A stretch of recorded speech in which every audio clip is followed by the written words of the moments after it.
Okay, here's the next 2-minute video on Python about integers. We're going to be printing integers this time. Now, an integer is a number, essentially, a whole number, negative or positive. Whole number is an integer.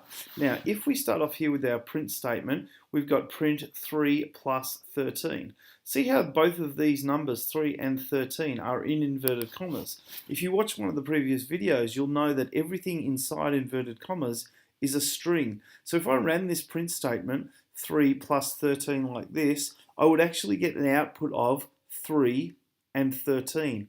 It wouldn't add the numbers together because it's seeing them as two separate strings.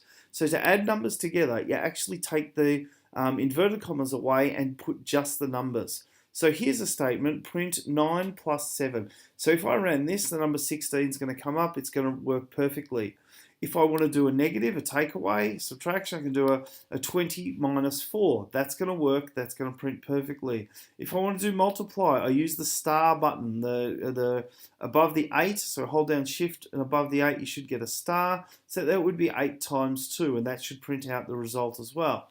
If I want to do a divided by, I use a backslash. So this one would be 256 divided by 16. I'll get an output. If I want to do a multiplication of a decimal or any equation with a decimal in it, you can put the decimal in as per usual. This changes from being an integer to actually being a float, and we'll talk about floats later. But in terms of printing numbers, this will actually work. 3.2 times 5, that will actually work. You can also do order of operations. So in this situation, I've got 5 times 5 in my first set of brackets, which equals 25, and then I've got my next operation, which is my minus 9 outside of the brackets. All of these simple maths operations will work.